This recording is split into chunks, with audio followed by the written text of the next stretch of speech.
kejadian oplosan ini menurut kejaksaan, ya kita harus percaya. Ini kalau kejaksaan sudah mempublish, sudah dalam proses penyidikan, apabila dia mempublish tidak benar, dia juga sama dengan melakukan hoax.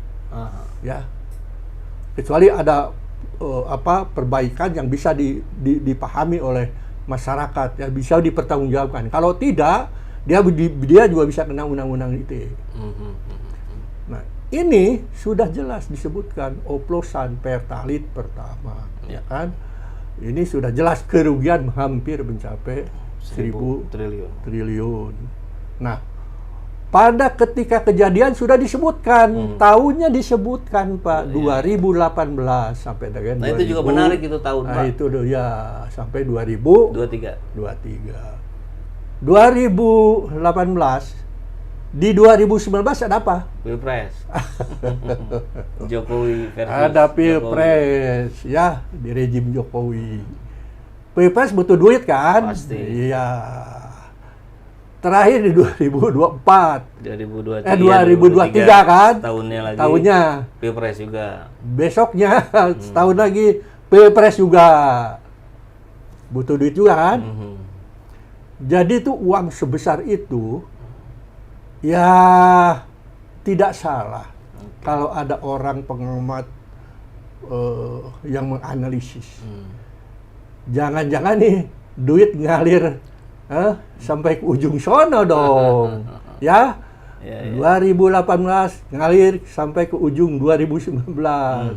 Ya, yang 2023 ngalir sampai 24. Ya, uang sebesar itu ya paling mungkin dan bisa hilang begitu saja kalau memang dipakai kegiatan Pilpres.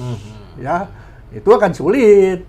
Kalau sampai ke situ agak sulit. Ini ya kita ini namanya juga membuat sebuah analisis hukum. Ya. Dan di blending dengan logika hukum. Dioplos. Ya, dioplos dengan kita punya logika hukum ya, sebagai orang, sebagai manusia yang apalagi yang kita sedikit paham hukum ya. Analisa hukumnya begitu, kapan kejadiannya? Berikutnya ada apa gitu. Duitnya begitu gede.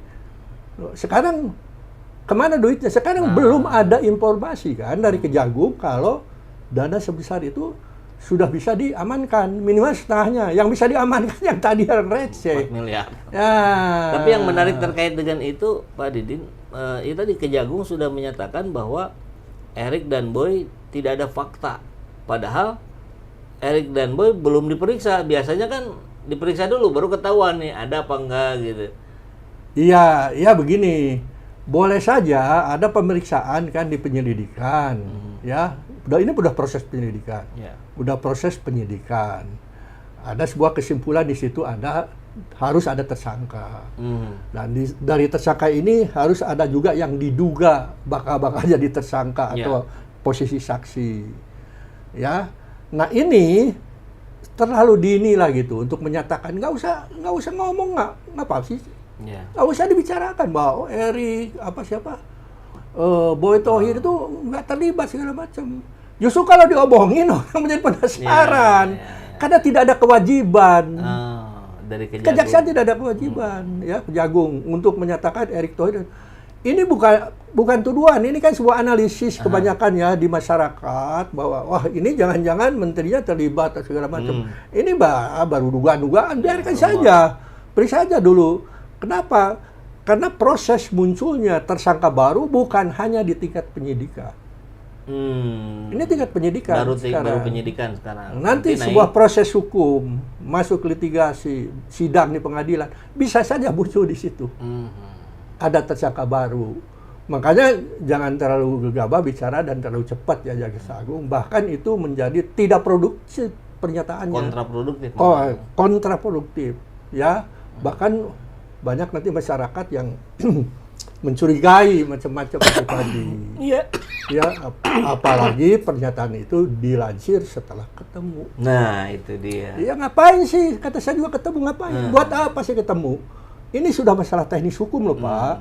Ini sudah masalah kewenangan Kejaksaan Agung atau KPK pun sekalipun atau Polri yang memeriksa. Ini udah masuk masalah penegakan hukum. Ya, kan yang bikin kita bingung juga, kita tuh seperti diombang-ambing ketika melihat begitu garangnya Kejagung mengatakan ini nanti bisa kena pidananya sampai hukuman mati. Sampai hukuman mati. Ya, karena dampaknya luar biasa dahsyat.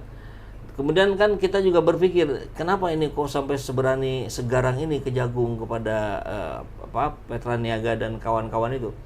Oh, nggak mungkin nih Kejagung inisiatif sendiri, pasti sudah ada lampu hijau dari Prabowo. Oh, akhirnya kan kita juga menjadi apresiatif nih kepada Pak Prabowo, bukan hanya omon-omon tapi betul-betul dilakukan, disisir semua para terduga koruptor. Tapi ketika mengumumkan yang tadi Boy Erik tidak terlibat, kita jadi melempem lagi ini. Gimana ya ini?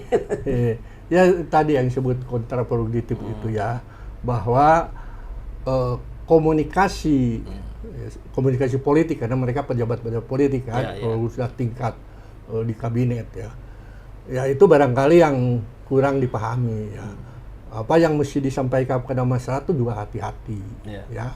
Nah seperti ini tentu juga bisa merugikan atasannya sendiri, sehingga memunculkan sebuah dugaan-dugaan. Wah ini sudah bagus nih disikat, bahkan sampai 9 bosnya Petra Niaga kena segala, anak Khalid Reza Khalid kena, padahal bapaknya itu raja mafia dan tidak pernah kena dari dulu. Kasusnya banyak katanya Pak ya? Banyak dari dulu, dari sejak muncul itu sejak Papa minta saham.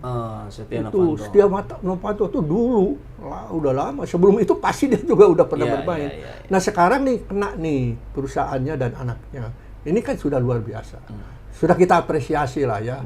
Tapi jangan dibikin melempem lagi, dibikin kecewa lagi dengan langkah-langkah yang kontraproduktif tadi. Makanya yang gitu-gitu udah nantilah diomongi segala macam, bahkan jadi curiga ya. Iya. Sekarang Prabowo juga, jangan-jangan Prabowo yang memerintahkan.